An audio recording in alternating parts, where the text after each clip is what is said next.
할렐루야. 사랑하는 교회 여러분, 오늘은 2월 26일 목요일입니다. 사순절로는 8째 날이 되는 날이죠.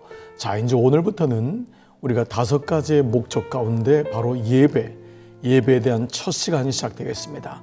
한 주간 동안 무엇보다 먼저 우리 느헤미야가 양문을 먼저 세웠듯이 예배가 우리의 삶의 목적되는 이유를 오늘 우리 책을 통해서 한번 자세히 좀 더 왜 이 예배가 이렇게 중요한가, 어떤 것이 예배인가 라는 영역까지도 한번 나눠봤으면 좋겠습니다.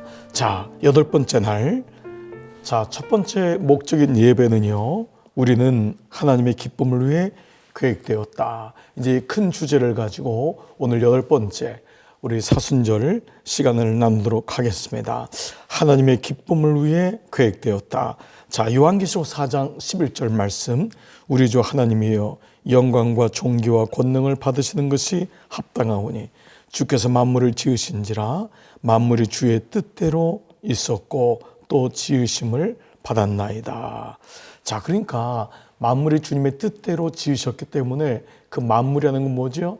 그 지은 자의 기쁨이 되는 것이 바로 본질적인 목적이라는 것이죠.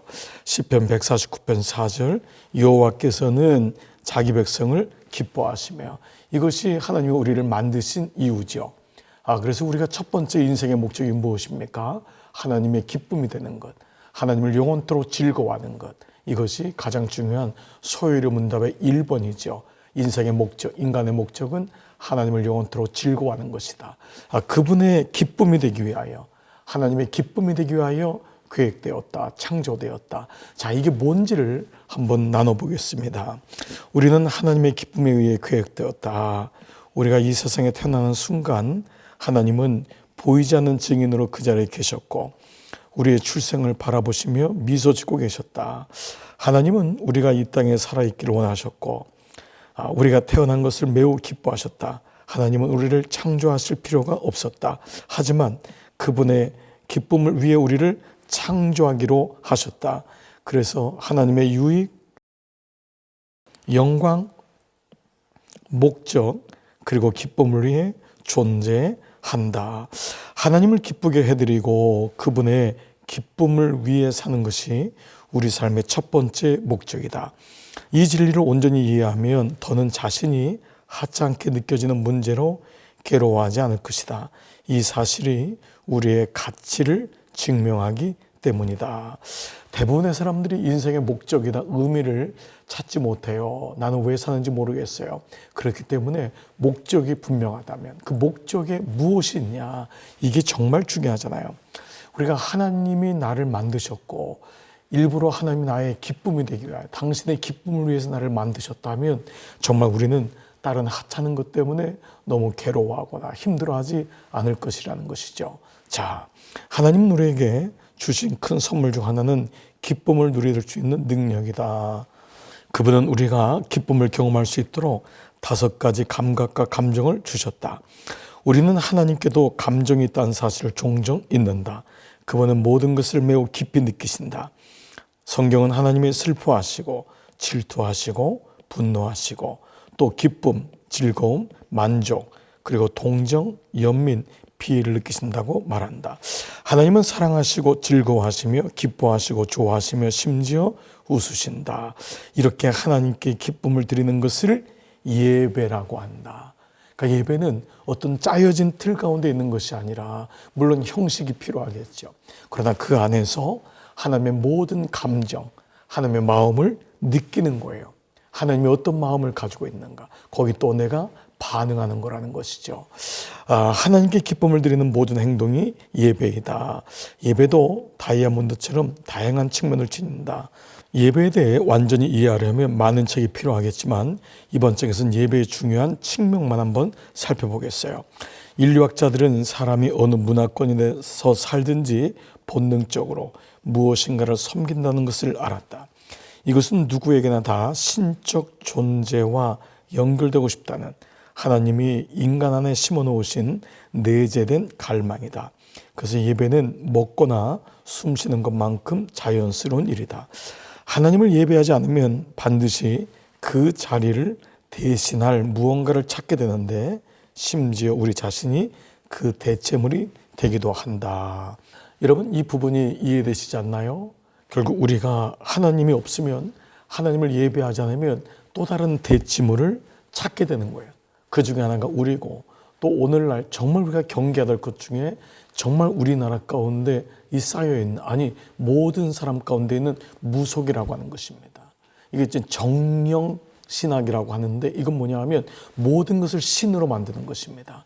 그래서 무언가 이 나무도 섬기고 돌도 섬기고 조각을 만들고, 이러한 것이 하나님이라는 분을 찾기 전까지 모든 사람에게 있는 것이고, 또 잘못된 귀신의 영을 섬기는 일들이 얼마나 허다한지 알 수가 없어요.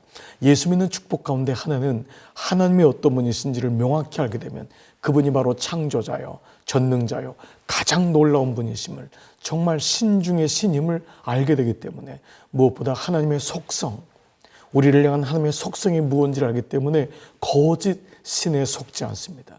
여러분, 거짓 신은요 절대 우리에게 진정한 행복을 줄 수 없어요. 평안도 아니에요. 그저 앞에 있는 것 조금 맞추고 사람의 그냥 흥망성쇠를, 흔히 말하는 운명이라는 것을 얘기하는 정도이지만 결국은 패망의 길입니다. 얼마나 그 길이 보채미 심하고 그 길이 그 길이 패망의 길인 것을 우리가 알게 되죠. 자, 그래서 정말 예배가 무엇인가? 이제 이 예배는 하나님을 사랑하는 거잖아요. 자, 그래서 예배는 우리의 유익을 위한 것이 먼저 아니다. 그분을 향한 마음인 거죠. 그분을 기뻐하고 그분을 좋아하고, 이게 이제 예배의 목적이라는 것이죠.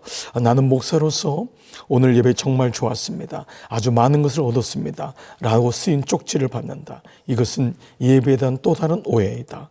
예배 드릴 때 우리의 목표는 우리 자신이 아니라 하나님께 기쁨을 드리는 것이다. 여러분, 이거 충분히 이해가 되시죠? 하나님께 그 목적이 있는 거예요.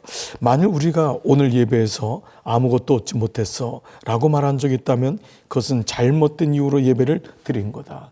내게 무언가 유익을, 그러니까 나라는 사람이 대체물이 되는 거예요. 내가 중심이 되는 것이죠. 여러분, 나는 주연이 아니에요. 이 조연은 주연의 말과 행동과 표정을 늘 옆에서 읽는 게 조연입니다. 그렇죠. 여러분, 이 부분을 종의 기쁨이죠. 예배는 우리를 위한 것이 아니다. 하나님을 위한 것이다. 내가 주연이 되니까 자꾸 예배를 통해서 무언가 내가 얻어내려고 하고, 이거 내가 은혜가 되면은 내가 은혜가 됐다고 하는, 거기서 멈출 때가 많다는 것이죠. 우리의 동기는 창조주께 영광과 기쁨을 드리는 것이다. 이사야 29장에서 하나님은 반쪽짜리 예배와 위선적인 예배에 대한 불쾌감을 표현하셨다. 그러니까 여기서도 우리가 하나님의 이런 마음이죠. 내가 예배를 받지 않겠다. 내가 예배를 싫어한다. 역겹다. 이런 단어예요. 왜냐하면 당시 백성들은 의미를 생각하지 않고 진부한 기도, 마음에서 우러나오지 않는 찬양, 공허한 말, 인적인 의식을 바치고 있었다. 하나님은 예배의 전통이 아니라 열정과 헌신에 감동한다. 그러니까 이미 예배는요, 예배에 와 있는 그 상태에서부터 이미 결정이 되는 거죠. 그 오는 순간부터. 그래서 예배는 삶의 일부가 아니라 그 자체다. 이 말은 교회에서 드리는 예배만이 예배가 아니라 더 나가서 우리의 모든 삶이 하나님께로 모아져 있는데 그것을 함축해서 드리는 것이 성전에서의 예배라 할 수 있죠. 계속해서 그를 예배하라. 어디에서든지. 우리가 예배를 끝난 다음에 다시 예배자로 파송을 하는 것이죠. 해 뜰 때부터 해 질 때까지 찬양하라. 우리가 어떤 활동을 하든지 하나님을 찬양하고 하나님께 영광과 기쁨을 드리기 위한 것이라면 모든 것이 예배가 된다. 너희의 삶을 산제사로 드리라는 거예요. 네, 구원을 받았으면 그 구원을 이루어내라는 거예요. 우리의 모든 삶의 영역에서.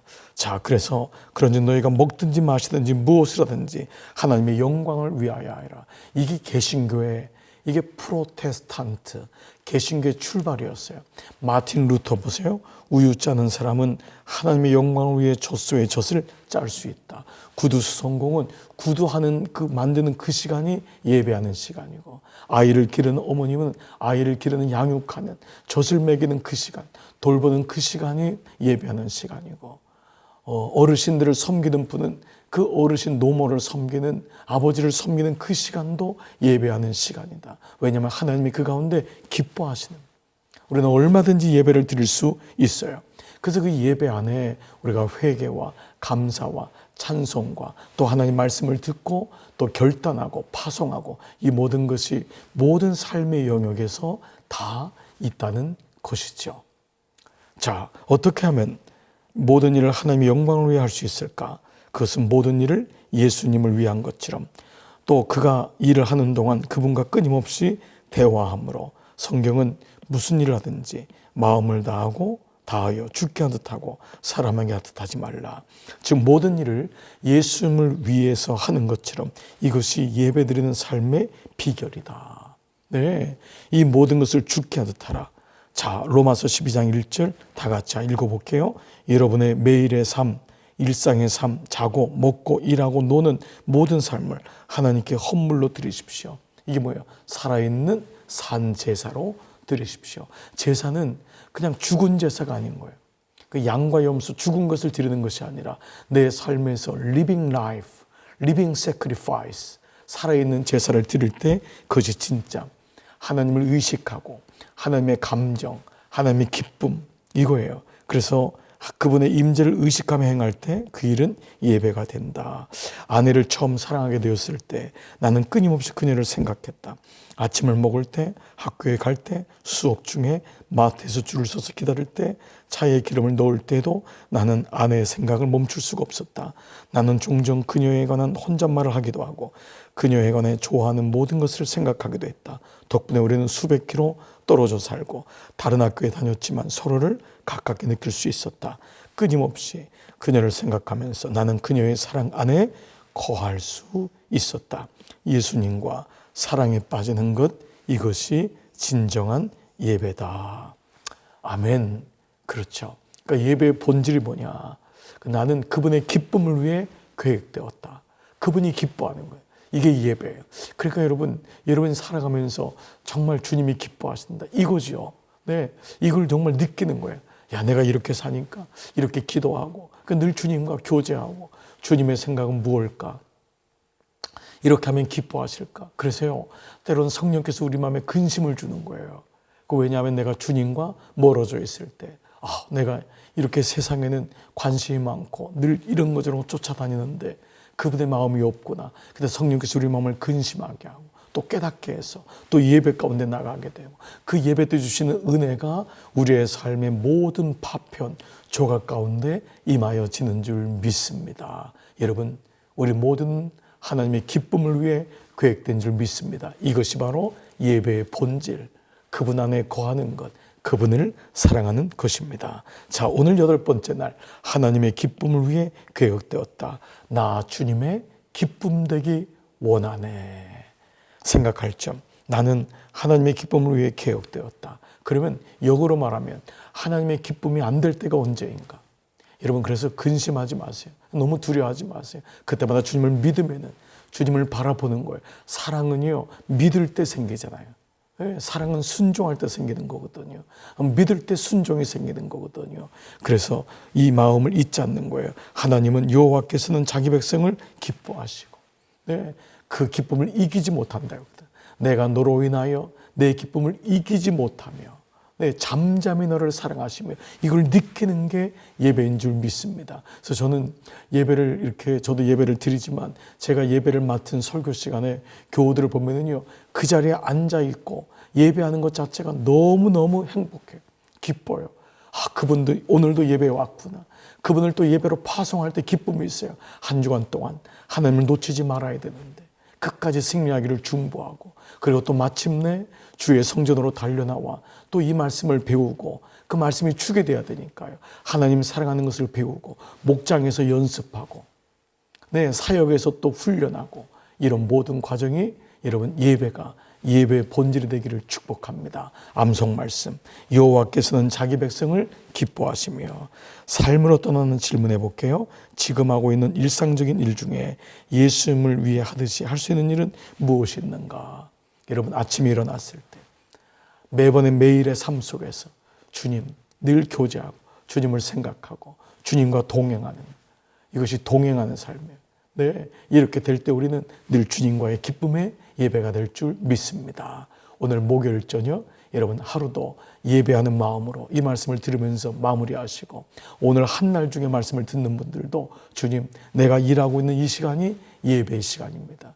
사랑하는 사람을 의식하듯이 주님을 늘 의식하세요. 그분과 기뻐하고 그분과 좋아하고 그분과 마음을 나누면서 여러분 슬플 때도 그분께 올려드리고, 두려운 마음이 있으면 그분께 얘기하고, 오늘 한 날도 승리하시기를 축복합니다. 살아계신 아버지 감사합니다. 오늘 8째 날 예배의 본질, 특별히 첫 번째 우리 삶의 목적인 예배, 나는 하나님의 기쁨을 위해 계획되었습니다. 예배의 첫 번째 마음을 배웠습니다. 예배는 주님을 사랑하는 것입니다. 어느 곳에 있든지 주님을 신뢰하고 주님을 더 깊이 사랑하며 하나님께로 나아가는 예배자의 인생이 되게 하여 주옵소서. 오늘 밤에 잠을 이루는 분에게도 단잠 주시고, 오늘 이 말씀을 아침에 듣는 분마다 하루를 살아갈 용기를 주시고 힘을 주시고, 오늘 하루의 중간에 듣는 분들에게도 삶을 이끌어가는 말씀의 목적이 생기는 놀라운 은혜가 예수님의 사랑 때문에 생기게 하여 주옵소서. 예수님의 이름으로 축복하며 기도드리옵나이다. 아멘. 아멘. 여러분 수고하셨습니다. 안녕히 계십시오.